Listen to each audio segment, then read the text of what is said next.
Hola, ¿cómo estás? Nuevamente juntos a través de la internet y te saludo y bendigo en el nombre de nuestro Señor Jesucristo. Hoy, hoy quiero compartir contigo algo que no es muy frecuente que se predique, sobre todo en estos tiempos, y creo que es necesario que tú y yo entendamos nuestra condición delante de Dios. Y para eso quiero que tengas en tu corazón la palabra que está en Romanos capítulo 3 versículo 23, por muchos conocido, pero no muy bien entendido. Hoy día trataremos de explicarlo, de que tú lo entiendas, para que puedas entender tu condición como ser humano delante de tu Creador, Jehová de los ejércitos. Romanos 3:23. 3:23. Dice la palabra de Dios en esta parte de las Escrituras: por cuanto todos pecaron y están destituidos de la gloria de Dios. Bueno, nos habla de que todos somos pecadores y que por esa condición todos estamos destituido es fuera de la gloria de Dios. Fíjate que antes de ir al tema, quiero contarte una historia. En una iglesia, un hermano se le acerca al pastor y le dice: pastor, a nosotros los de la iglesia nos gustaría que no hablase tanto ni con palabras tan precisas sobre el pecado. Pensamos que si nuestros niños oyen predicar con tanta frecuencia de este asunto, más pronto llegarán ellos a ser pecadores. ¿Por qué al pecado no mejor le llamamos simplemente un error?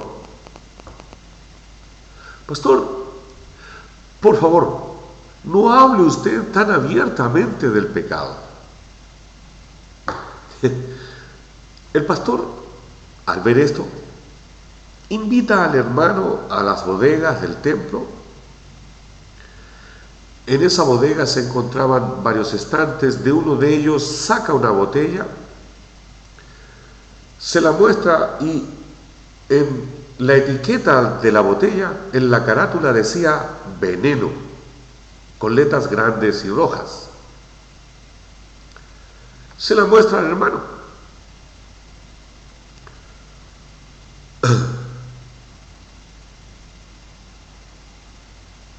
Le pregunta entonces el pastor al hermano: dígame, hermano, ¿qué quiere usted que haga yo con esto? ¿Piensa usted que sería mejor cambiarle la etiqueta y que le pusiéramos otra que dijera jugo de frutas? ¿No ve usted que cuanto más yo suavice el nombre de la etiqueta, más peligroso se hace el veneno?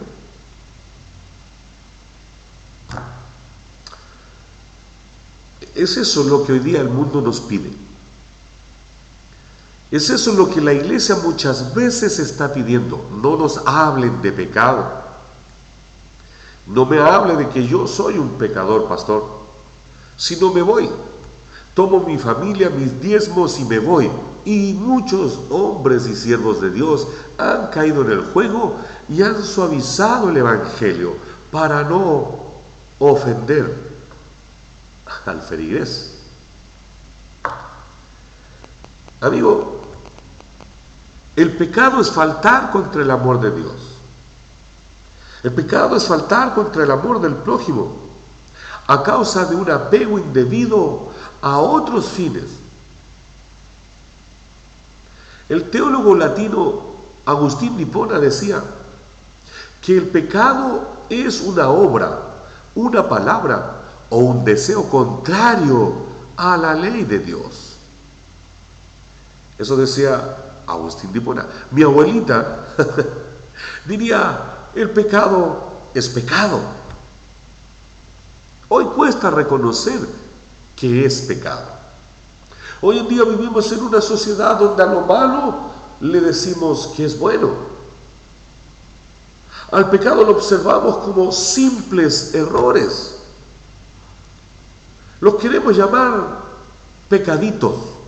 Son solo pecaditos. Lo minimizamos.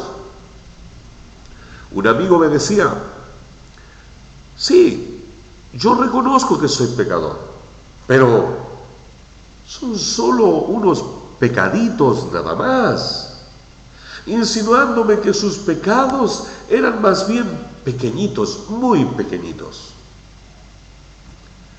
Se nos ha hecho costumbre ponerle tamaño a los pecados, olvidándonos que la palabra nos dice que si hacemos uno somos acreedores de todos. Ahora, la mayoría de los pecados son mortales como el veneno, por no decir todos.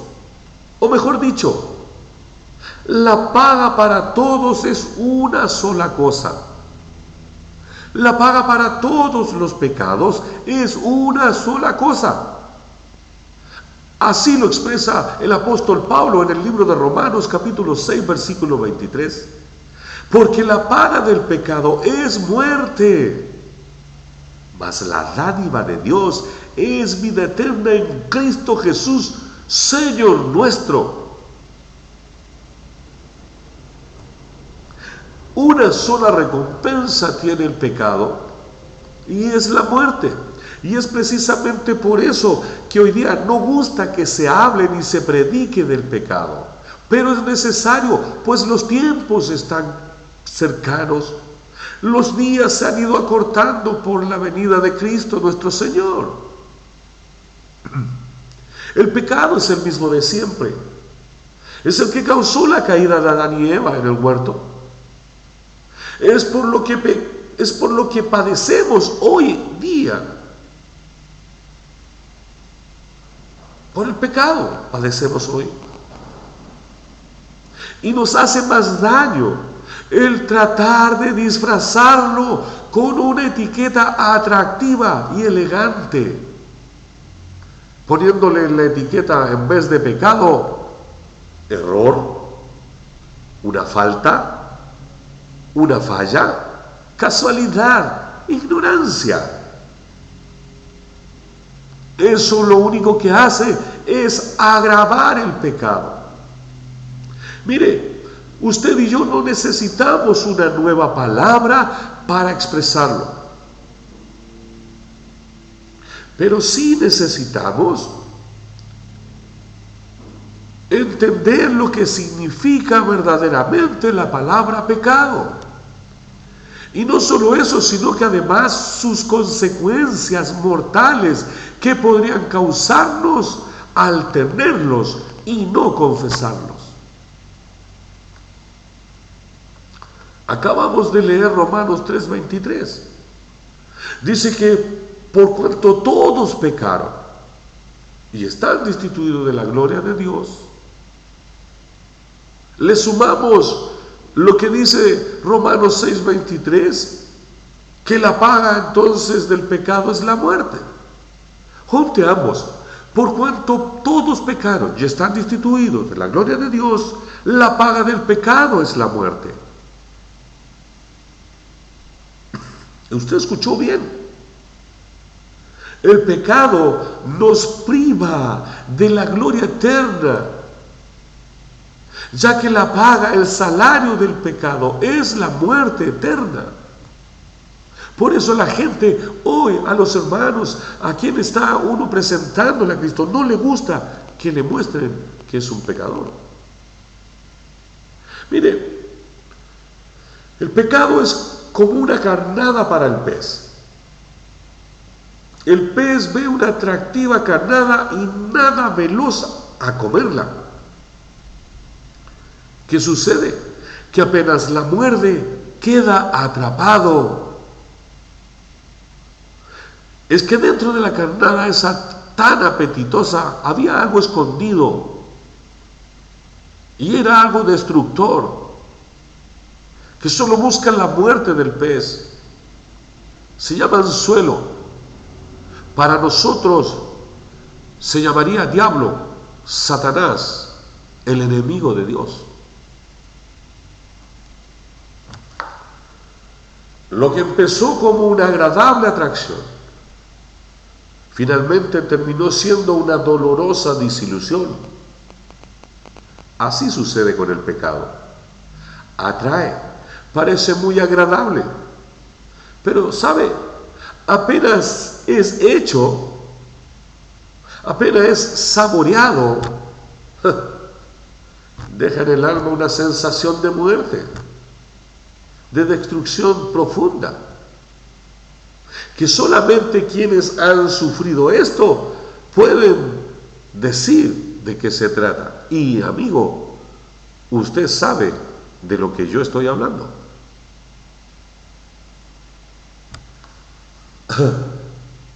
Alguien una vez me dijo lo siguiente. Me dijo que lo importante no era dejar de ir a las fiestas, en donde había mucho alcohol, mucha bebida alcohólica, sino proponerse no emborracharse. Él me dijo, 7 veces me propuse no emborracharme en esas fiestas y 8 veces me emborraché. ¿Sabe? Hay un viejo dicho secular que dice, la ocasión hace al ladrón. Agustín de Hipona decía, y cuánta razón tenía este teólogo latino, el pecado es como una serpiente venenosa. Si te acercas, te envenena. Querido, hay que huir de las ocasiones de pecar. Ojalá que frente a las tentaciones y el pecado podamos recordar y decir aquella famosa frase que decían nuestros hermanos antiguos y que tenían como lema, morir antes que pecar. ¿Podrá vivir de esa manera? Mire, 1 Corintios 10:13 dice, no os ha sobrevenido ninguna tentación que no sea humana. Es suya, ¿se da cuenta? Es usted queriendo pecar. Pero fiel es Dios. Mire cómo es el Señor, que dentro de todo, sabiendo que nosotros queremos, Él pone lo suyo, diciéndonos que no os dejará ser tentados más allá de lo que nosotros podemos resistir, sino que dará también juntamente con la tentación la salida para que podáis soportar. Dios no tienta a nadie. Él pone la salida, la puerta de escape junto con la tentación para que tú puedas soportar el pecado, para que no caigas en el pecado. Eso es lo que quiere decir 1 Corintios 10:13. Tú eres tentado por tu carnalidad, por tus concupiscencias, por tus pasiones, por ti mismo. Y Dios pone la puerta de salida para que no caigas en el pecado. Por tanto, querido, nadie de nosotros puede decir que se vio obligado a pecar porque no tenía salida. No había otra. Ninguno puede excusarse en que le fue imposible negarse al pecado. No, siempre tenemos una alternativa. Mas lo que sí debemos de hacer es reconocer que tú y yo podemos haber sido débiles y que no pudimos vencer por nuestra carnalidad, por lo que hay en nuestro corazón o en nuestra mente. Pero no es una obligación pecar. Lo que sí debemos hacer es reconocer que estamos por nuestros pecados destituidos de la gloria del Señor. Pero es tan grande el amor de Dios por ti y por mí. Es tan inmensa las misericordias de Dios para con nosotros, que si tú y yo confesáramos nuestros pecados, Él es fiel y justo para perdonar nuestros pecados y limpiarnos de toda maldad. Eso solo lo puede hacer Dios. Por amor, por misericordia, y es lo que se te ofrece hoy en esta hora. Confiesa hoy, hermano querido o amigo, tus pecados delante de Dios. No dé por entendido de que Él ya lo sabe, porque créame, Él ya lo sabe. Pero necesita la confesión de tu boca para poder perdonarlos. Sin confesión no hay arrepentimiento. Sin arrepentimiento no hay un corazón contrito y humillado, el cual, créeme, Él nunca despreciará. Te invito hoy, a esta hora, en el nombre de Jesús, a que tengas un tiempo de meditación, que pienses en lo lejos que estás por tus pecados del reino de Dios. Él te ama, como me ama, y lo único que quiere es que tú hoy día atiendas a este llamado. El Señor quiere abrazarte, perdonarte tus pecados y limpiarte de toda maldad. Solo confiésaselos a Él. Y sabes, aquí no necesitas un intermediario, alguien que te dé una penitencia o que te dé algo por hacer. Está Jesucristo escuchando tu voz hoy, a esta hora. Solo atrévete a decirle: Señor, soy pecador, me arrepiento y te pido perdón. Cámbiame, límpiame de mi maldad, hazme una nueva criatura. Yo, Señor, te reconozco hoy como mi Señor y Dios, y te pido en el nombre de Jesús que tú, Padre Santo, vengas sobre mí en esta hora, me puedas transformar, me puedas cambiar y me puedas hacer una nueva criatura conforme a tu palabra, conforme a tu corazón y a tu voluntad. Amado, que el Señor te bendiga. Y recuerda, si has hecho esta oración hoy día, créeme que Dios hoy te ha perdonado de tus pecados. Solo ahora debes de vivir en justicia para con Dios. Que la paz del Señor te abrace y nosotros como ministerio te bendecimos en el nombre de Jesús. Que tengas un muy buen día.